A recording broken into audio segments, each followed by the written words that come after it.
Hey, what's up, everybody? Welcome to the Games Industry Executive Summary. This is Casey, and with me I have the amazing, the dashing Amazing. Dave Amazing and here. dashing. I both amaze and dash. Yes, sir. Thank At you. all times. Welcome on board. It's good to be here. Good to see you. It's just me and you today Yep. as well. I will say before we start, if you're new here, please go subscribe, click bells, whistles, Everything leave a you can comment. click. Hateful Just stuff. just take your mouse screen and click everything you can find. Just move it systemically across the Or if you screen while have clicking. thumbs, maybe, or Thumbs work. yes, Yeah, those are cool. Yeah, just whatever gets us all over. forward. Yeah. Please, we would really appreciate that. I wrote an article, Dave. This was 6 months ago, and a lot has happened. Man, yeah, I don't even remember 6 months ago. It's crazy. It's crazy. So let me just double check that I'm not showing anything. Here we go. 2025, the year of the extraction shooter bloodbath. Has anything happened that we need to talk Let's about? see. Let's look at these Arc Raiders. Actually, that's the big thing, and that is a non-bloodbath story so far. It was part of the bloodbath. Yeah, I know what I'm saying, but it's doing okay. It's getting a lot of good buzz. It's getting a lot of good players. I mean, the problem with these games is you got to hit the first week or you don't get a second week. But a first week also does not guarantee forward momentum. So we're really, really happy that that's doing well, and I hope that they can push that forward. So I'll share my screen and then we can talk about it at the same time. They did have a playtest recently, if I remember correctly, on Steam. And I think the performance was really, really good. Really good, yeah. For a playtest. I think they did reach the top 10. Please do remind me if I'm wrong here. I'm not sure, but it seems totally possible. Yes. But I think I would love to hear from you about, considering everything we know so far, because the article was written 6 months ago. Now we're here. We're seeing some of these launch. And I think Arc Raiders is supposed to launch anytime now. Is that correct? Yeah, let's see. Yeah, real soon. Because this was a server stress test as well, which you typically do super close. So this one says... Yes, in October 30th, next week. October 30th. Wow. I mean, I can't believe time has flown by so fast. It has. It has. Soon it will be Halloween. Yes. So we have Arc Raiders, and then we have, and I have to go back to my list. I also noticed, by the way, Dave, on the SteamDB list, we have Marathon is also doing a test, but it's a closed test. Yes. And I'm not sure if what the strategy is there or what the purpose is, apart from maybe testing network and stuff like that. It says technical test. Do we know anything about Marathon so far? I mean, we know that it's been troubled, basically. And that's the main thrust of it. That Bungie as a whole has had some issues, and Marathon's been rebooted, I believe. Let me check. And when you say rebooted... to what degree? Sorry, I actually muted you by mistake there. I'm trying to pin you for myself, but well, I guess it is a reboot. Technically, it is. Well, Marathon is Bungie's first game a long time ago, and so it's the same. Okay, so maybe it wasn't rebooted. Actually, I don't see anything about that here, but it's had its issues. Is basically the thrust of it. Okay, so I'll just kind of recap the games, and I'm sure there are other games that I don't know about that have recently come to light. I believe in the Steam Next Fest there were some other games as well in this genre of quote unquote the extraction shooter. But we have we spoke about Marathon. We have Arc Raiders, which is next week, which is pretty crazy. I didn't even know that. Is that a paid game? Can you check if it's a paid game, please? Let's see. And while you'll do that, it's Embark. Embark's Korean. Right? I will also mention. Yeah, I think Embark is next on. Yeah. Yes, that's right. I will mention PUBG Black Budget by Crafton, and then we have Off the Grid, which is on Steam already, and I've played Off the Grid.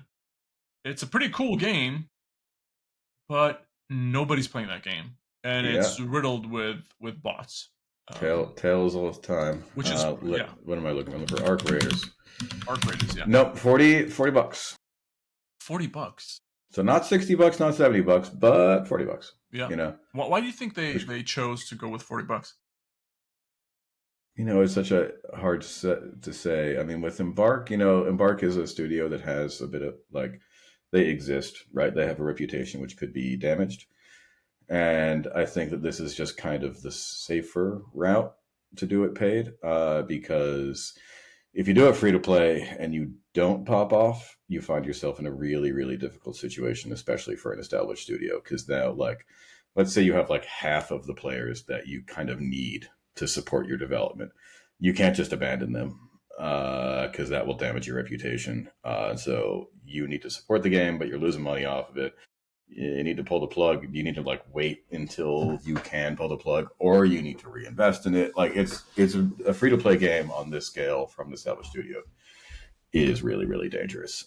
So I think that's, if it was me making the decision, that would be sort of what I would be talking about. Is like, yeah, you will limit your player base with $40. There's no way around that, obviously, but you will, to a certain degree, insulate yourself, and you give a great line of defense. Your line of defense is like, well, we gave you a $40 experience, you bought it, and we hope you had $40 worth of fun with it. and end of story. That's fair to say. I will also mention, I mean, obviously they launched the finals, I believe that was 2023. And then, that game didn't perform well initially, and then they were able to bring it back slowly. Now they almost have like 16,000 daily active users just on Steam, which is not bad considering, the type of game it is, which is definitely a PvP game. So they have been able to kind of like, um, continue to entertain the audience, get learnings, establish the organization, establish all the tool sets, all the things that you need to do to operate a free-to-play game. And I'm sure all of these learnings will go into Arc Raiders. But I was very surprised to see the latest kind of like buzz around that game, especially coming off the heels of Battlefield that recently released. And now we're also going to see Call of Duty. And that game nobody's talking about. I haven't heard a peep. No, not at all. Not at all. But I think just to finish my point, I think the success of the finals, the fact that they have been able to bring it back, oddly enough, it creates a problem for Arc Raiders a little bit, because then, like, let's say comes out, no one's playing it, you're not supporting it, worst case scenario. Then let's say you pull the plug or you put it on maintenance, and then people are like, well, what, like, are they going to do this to the finals too? And so then it actually winds up damaging your main brand too. Yeah, I will also, you can note that they were also working on a UGC platform. When I say UGC platform, I mean more like, I don't want to use the word Roblox and Fortnite, but like, they had these cute small characters. Maybe the target audience was like, ages of 5 to 10 or something like that. I mean, that's Roblox. Well, fair enough. But this one, like from a looks perspective, it's not trying to look adult, if you know what I mean. Yeah. And I think that project had a couple people who left the company, and I think it's on hold. It's maybe all hands on deck for Arc Raiders, obviously. Okay, but if we look at the rest of the lineup for this year, and like I mentioned before, there were some other, and let me try and pull that up and see if I can find it for you. There was, I think, an other Korean extraction shooter this year. This one was zombies, I believe. Mm-hmm. You need some other flavors. Let me try and find that for you. But when it comes to Marathon, when it comes to PUBG Black Budget, and Exoborn, that's another one. Yeah. It's interesting. All of them are the like, Malmos. Yes. Yeah. I will also note, by the way, which is Tarkov is also coming to Steam. Yeah, that's the most dangerous thing for all these guys. I mean, luckily, this Arc Raiders we're looking at looks different than Tarkov and feels different too. But yeah, if Tarkov's going to be, a lot of people have heard about it. A lot of people know it's a thing. But like at the end of the day, downloading a new client is a huge stumbling block for a huge number of people. And releasing on Steam not only gets over that, but it gets you to have a big new marketing beat, right? Everyone's going to say Tarkov's on Steam. Everyone looks at it for a second. and they've had the opportunity to to build their community and refine their game, like that's a dangerous player for all these people. You know what's crazy about that? It's releasing on November 15th on Steam. Okay. That is pretty crazy. And here's another one, by the way, Dave, which is Tarkov's a paid game, but they can go free to play if they want to. They can. You think they'll do that for the Steam launch?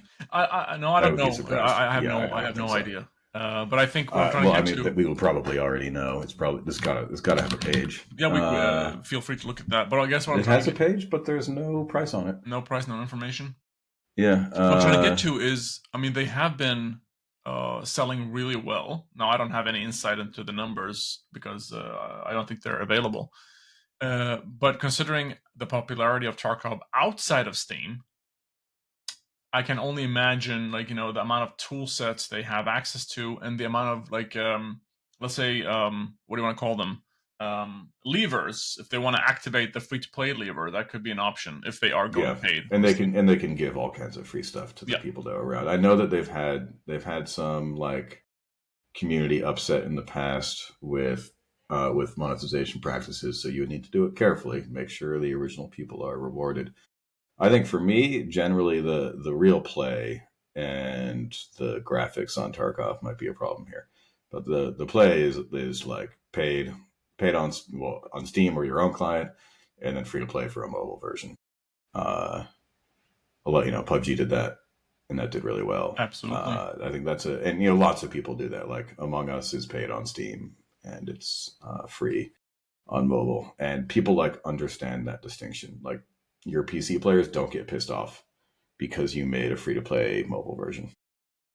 I'm surprised they haven't gone to console as well.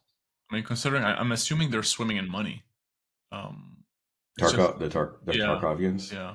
Yeah, I don't know. I don't know the size of their team or how interested they are in bringing on porters or that kind of thing. My guess is the Steam launch is probably the beginning of Act Two for this game, and we'll start to see more stuff like that afterwards. Fair enough. Any thoughts about? And I can pull the footage soon. I don't think we've heard anything about Exoborn as well. No. That studio, I mean, that's Shark Mob in Malmo, Sweden. That studio has been very quiet. They did Yes. release a beginner's guide a month ago on YouTube, and they had an official playtest 2 announcement 2 months ago on YouTube. Uh, I haven't seen any new information. Maybe I should check out their website and just to make sure if there's any. No. I mean, it's a big, fancy looking game, so expensive looking. Uh, and you've got an exosuit. This is what I know. This is my information. Yeah, fair enough. We already spoke about Marathon. What is left there? Do you know anything about PUBG Black Budget? That one is also like, I didn't hear about it. Like I've only heard about it like very rare. I haven't heard enough about it. Yeah, I know they're making it in Zadost here in Amsterdam. That's most of what I know. I think, like most extraction shooters, has probably been troubled, but I don't have any inside information on that. Uh, yeah, it's Krafton's doing their best to expand the PUBG brand, I am and reading here that yeah, there is a leak suggesting, quote unquote leak, suggesting that there would be a release in 2025. running out of time on that one, aren't we? I mean, we don't have. Yeah, this was published March 11th, but I'm not sure how credible that is. Okay, any notes about extraction shooters? Generally speaking, do we I think still, there's I think room? one of them. Yeah, I think there's room for one. The question is whether there's room for one on top of Tarkov. Arc Raiders, third person is good. Anything just it's got good momentum. I think it's going to successfully distinguish itself from Tarkov, which is the most important thing to do, especially ahead of Tarkov's Steam release. So I think there's room for one of them, and I hope one of them can make it work. I don't know if there's room for two of them. That is the question. Give me a second, trying to pull off some footage for you from Exoborn. And I wonder, like, it's one of those situations as well. Like, if multiple of them are charging for for access, that becomes even more problematic, probably. Yeah, I mean, the charging gives you a lower player base regardless. I would argue that free to play would be equally problematic because then they're fighting over the same players, except then they need them even. It's even harder for someone to play two free to play games on a level that monetizes well for the studio than it is for people to purchase two games, which they do. You could argue though that if you have you could then you're competing on the level of how good your onboarding is, your first time user experiences, right? Yeah, I mean basically. that stuff needs to be tight. Yeah, and you got to keep people around for week two, and Absolutely. that's tough.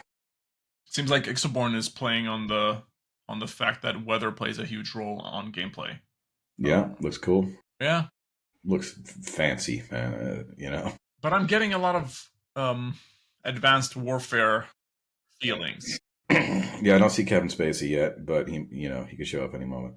and I can't claim this is good or bad. It's just I wonder if there is a fatigue, because here's what's cool with art creators. I feel like they looked at Star Wars and said, okay, how do we do Star Wars aesthetics in our own way? That's my takeaway. Uh, Yeah, I see that. I see that. Use future, that kind of thing, and it looks a little more distinctive. It doesn't. Exoborn looks a little less distinctive than Arc Raider does. you might have And missed it, by the way. Tarkov is not particularly distinctive, but it's fine. No, Tarkov is doing like that military. It's over that hump. Yeah, Yeah. And so that's this final note on Xborn. The playtest is supposed to go between September 16th and October 7th. So this was really recent. Yeah, it was. But somehow I completely missed that.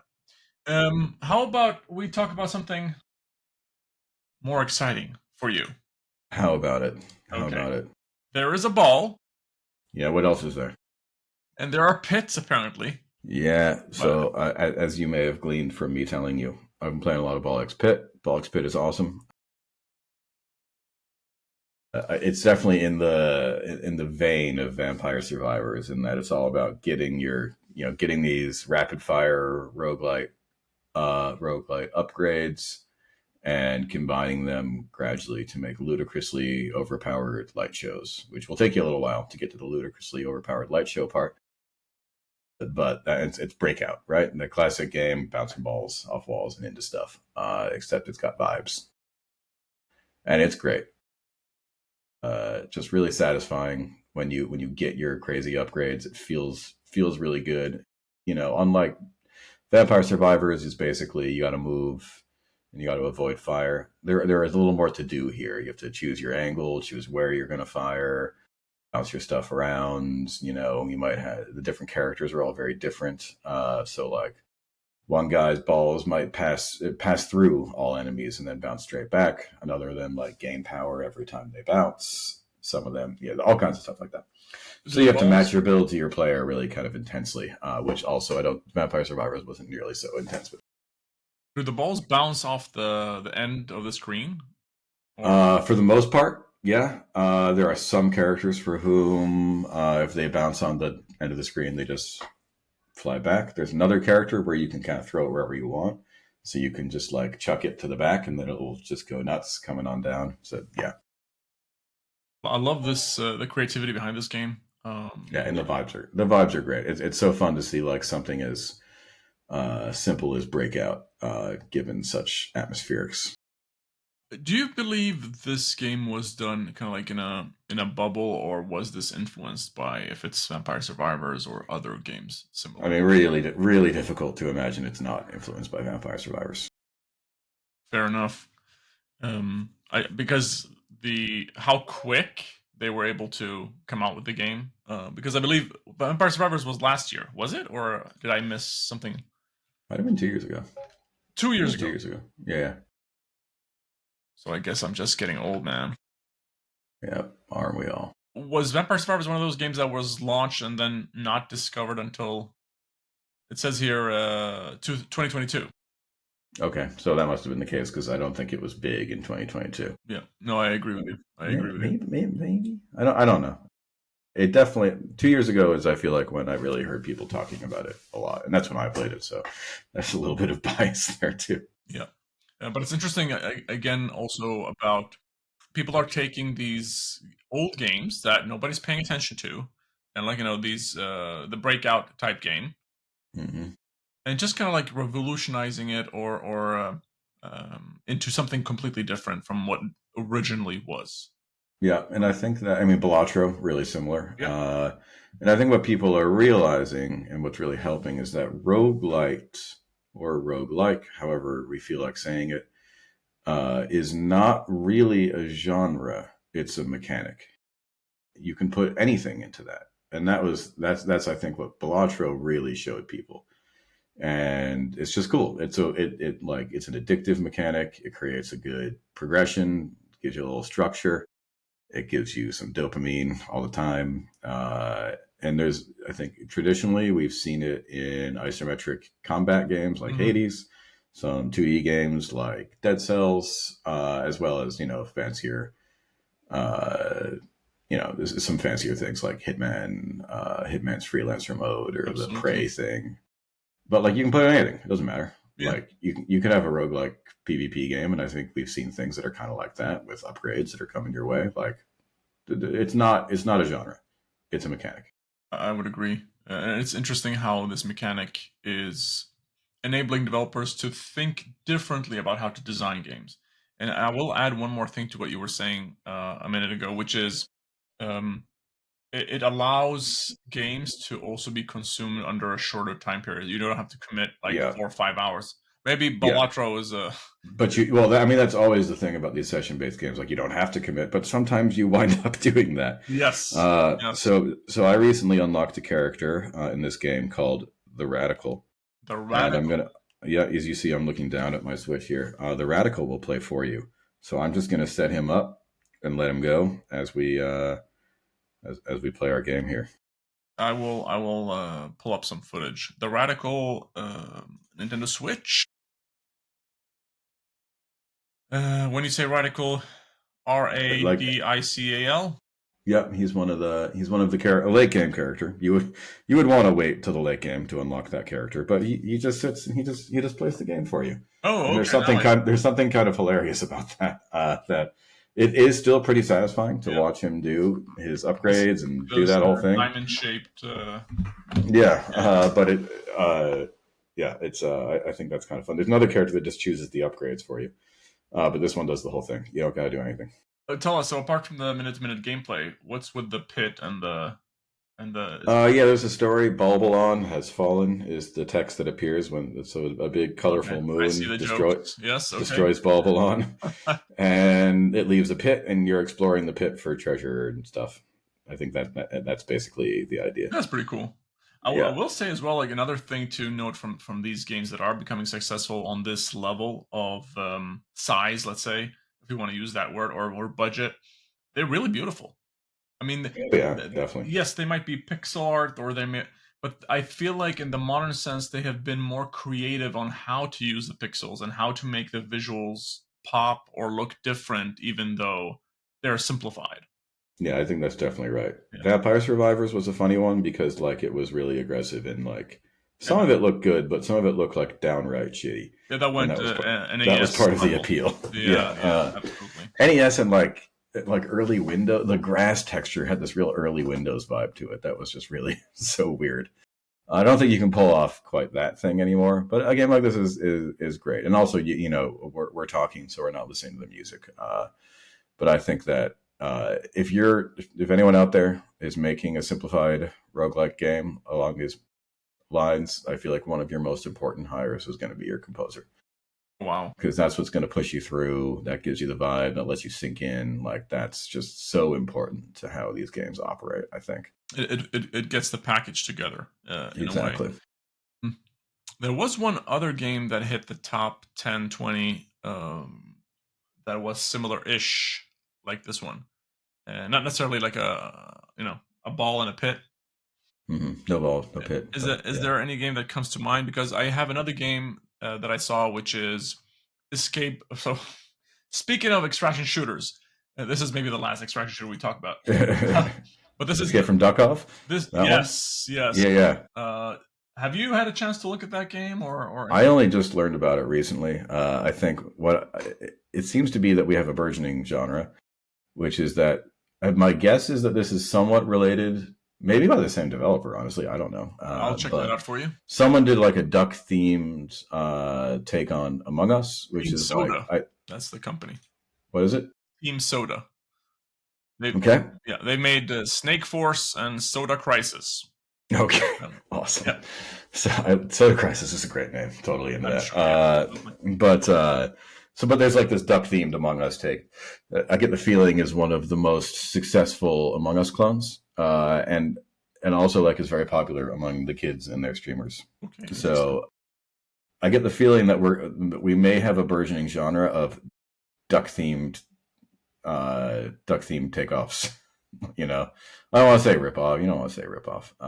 Because these people are still putting in the work. Absolutely, definitely. I mean, they are absolutely they are inspired by something else. Yeah, but it's its own thing. It's not a ripoff. But I think but the duck gives you like a little bit of. I think it's beginning to give like a little bit of language. You know what this is. You know, like they took Tarkov and made it ducks. We're going to see a lot more of that. I think because we'll see a lot more of anything that's worked. I would say, do you remember a Battle Bit, which is basically Battlefield, but like yeah, but bitty. Yeah, but bitty. But I feel like it's very interesting that this type of game is making it into the top 10 on Steam. It's crazy. Yeah, definitely. I mean, you know, we've got the mechanic. We know that extraction shooter mechanics are addictive. The main struggle is, you know, making the game, doing it, and getting anyone to notice. And I think that the ducks are a good way of getting people to notice. I think that there's a language developing here. You know what's crazy here, Dave? Oh, by the way, look at the amount of items. This is just crazy. I know. I mean, yeah, and also the lack of Tarkov on Steam for a few more weeks. Yeah, there you go. It opened the door to this kind of thing. It reminds me of an older game that was way ahead of itself on PlayStation 3 called Fat Princess. Do you remember that game? Yeah, I don't remember playing it, but I definitely remember it existing. Yeah. She was a character in the short-lived PlayStation All-Stars. Yes, that is true. But speaking of this one, Escape from Duckdorf, it looks really fun, but here's what's confusing me here. It's a $15 game. Interesting. Usually a game which is messaged to be explicitly inspired, as they have done with their name, yes. Escape from Duckdorf. Usually those things are free to play. Yeah. But who's to say? But looking at the footage here, it looks really fun. It looks really cute. I kind of want to get it, honestly. Yeah. Well, you have too many games. What was the game that... I haven't done that. Absalom. I got to do that next. I got 2 into Ballix Pit, but next I'm doing Absalom because I got to do what Manu tells me to do, basically. Well, he seems to have a good understanding of what's what. I'm actually gonna... Oh, that's the turn-based game. I think we spoke about that one. Yes. No, it's not turn-based. It's not? No, it's a... Sorry. It's like a beat 'em up perspective. Beat 'em up, thank you. That's the one. I guess what that is just like it's like isometric but bended up a lot more. Yeah. That looks awesome. Okay, how about this, my friend? I'm gonna just check out the not the numbers. But speaking of Absalom, 200,000 sold copies. Ooh, good job. And then Ballix Pit. At what price point? I have no idea. I can check it for you. Give me a second. Absalom. And by the way, that's a game I want to play. I hope it's on console. Price history. We're looking at 25. Right. Nice work. It's funny. I'm asking the price. I bought it last week. Of course, I can't remember. Well, I mean, you're rich. So you're just like, you're not going to swipe your exactly. Yeah. I just want it on. I really like these games on Switch. For me, a big differentiator is whether or not they're on Switch. There's a certain kind of game a Steam Deck might solve my problem there, but certain kind of game that just feels real nice on Switch. That's a good point. So I'll give you some numbers quickly, and then we can move on to talk about some other things. But so Ballix Pit, 300,000 copies. Okay, and we already said was that $15 or what was that again? I forgot. But Absalom, 200,000, and that was at $25. And then this one you'll never guess, but maybe you will. Escape from Duckov. How many units do you think? In 5 days.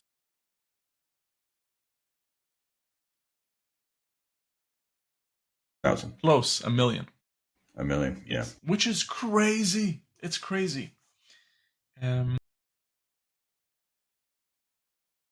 Okay, so how about this, my friend? Let's talk about. We have a couple options here. Quantic Dream. I still don't know what's going. How is the Quantic Dream making a MOBA? What, like, is this a MOBA Don't get me started. Where you have to like make a slave rebellion or like worry about your son or something? Like, that's wild. But anyways, this article is saying another studio known for single player games takes on the live service gamble. Heavy Rain dev. So Heavy Rain, I was about to say Take Two, but that's not the name. Then the other game has another name. I have to figure that out for you and then bring you the list. Mm-hmm.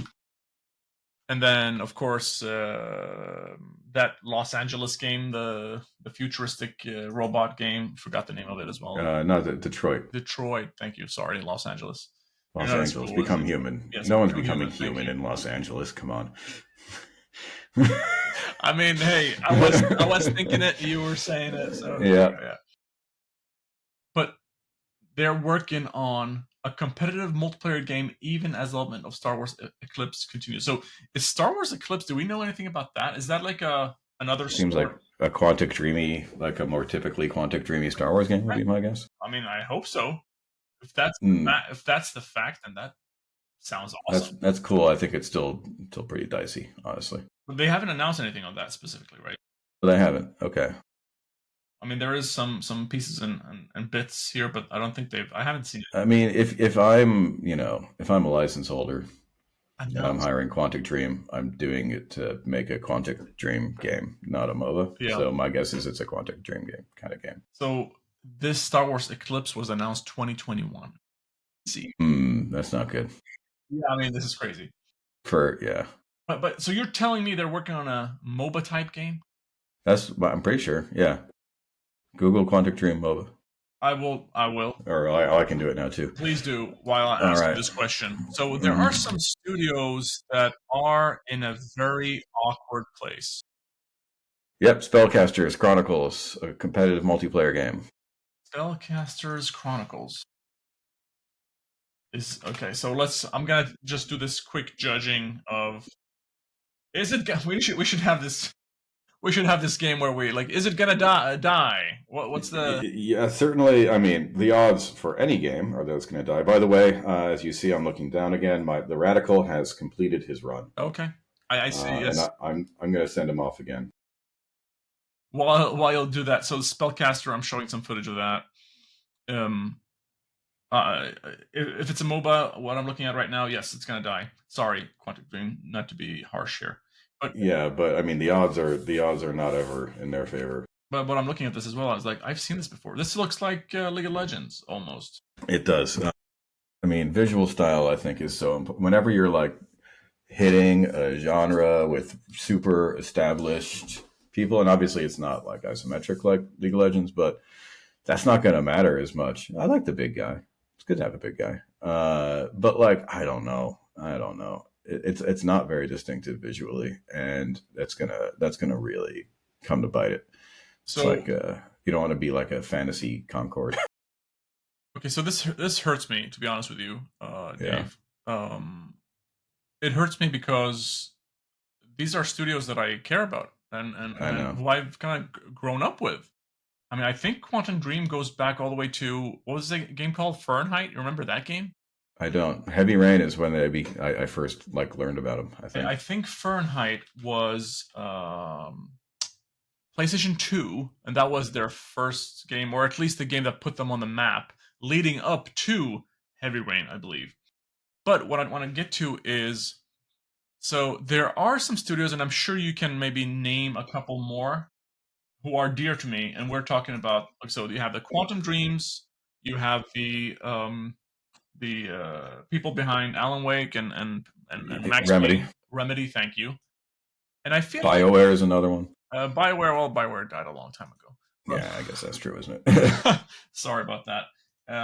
It's not fun, but what I'm trying to get to is these studios have been doing something for a very long time.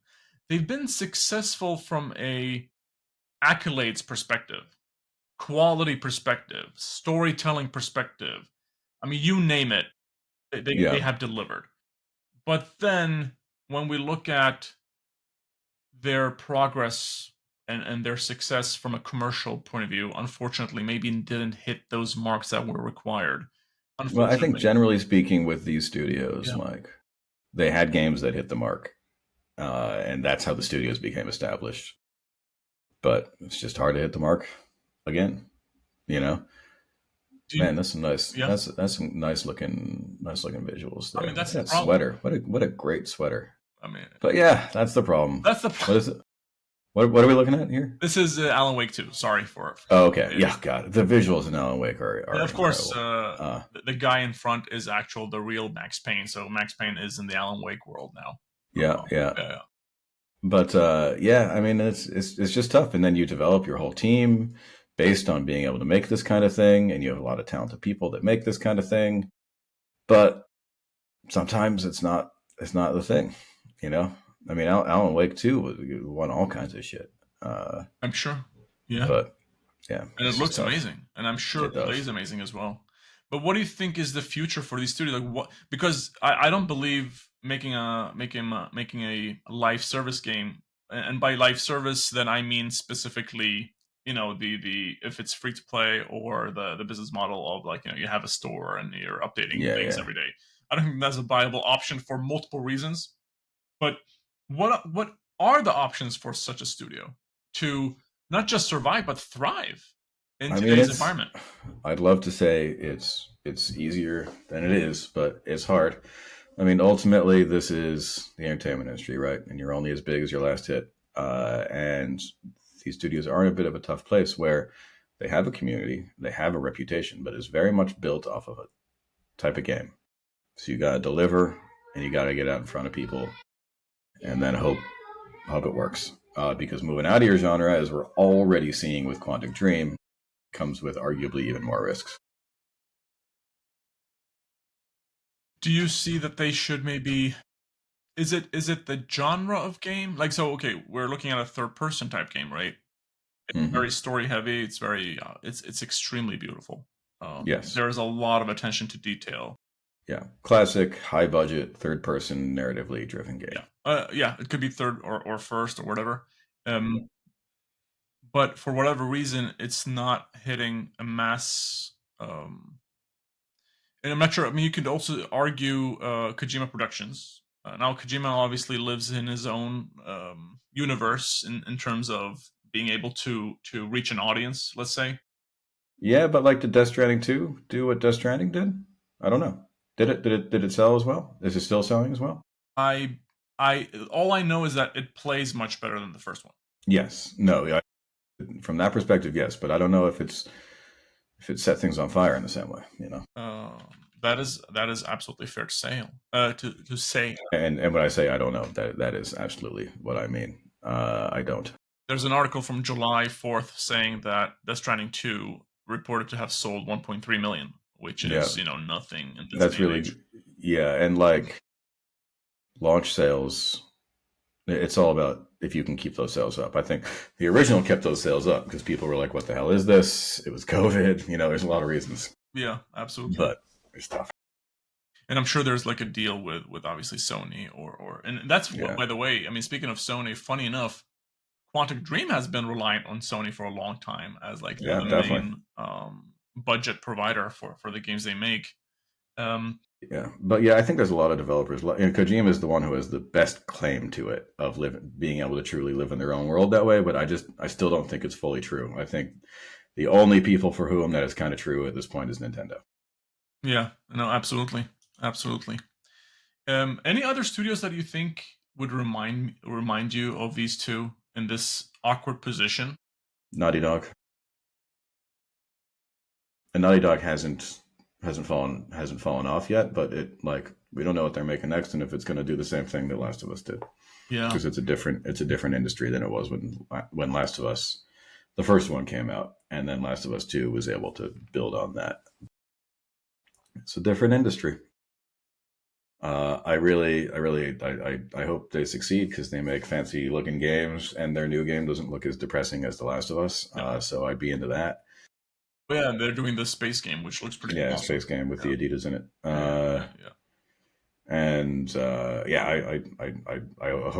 I hope for the best, but just because I think it's a classic case of this kind of thing, where just because they're Naughty Dog, I don't think there's any guarantees. Yeah, and I think by the way, just to add that, and I think this is also the key for some of these studios, especially for the ones that just found success. Sandfall, as an example, Clair Obscur, freaking amazing. Your job now is to take Clair Obscur to the next level, and I think this is the mistakes that I've seen. I mean, obviously, when you look at Naughty Dog, maybe it's a 2-team studio at this point, but the success of Uncharted, it was a successful game, but it was okay in terms of reception. But the second one just took over. That was the one that defined it, right? And then it was followed up by the third one, I think 2 years later or something like that. Yeah, what I'm trying to get to is you created the technology, you created the base, you created the fans. They want more, just give them more. And here, the lesson for me at least, like Clair Obscur, you have the tools, you have the characters, you have everything you need. Just push out another one in 2 years from now or something like that. Or maybe give us a small DLC next year or so.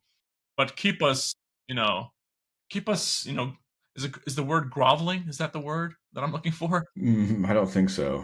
What is it called when you keep us close? Keep us. Don't let us forget about you. Keep us involved. And that used to be the second game being the thing used to be such the model, right? Mass Effect 2, Assassin's Creed 2. Yes. Assassin's Creed 2 is probably the epitome of that particular thing.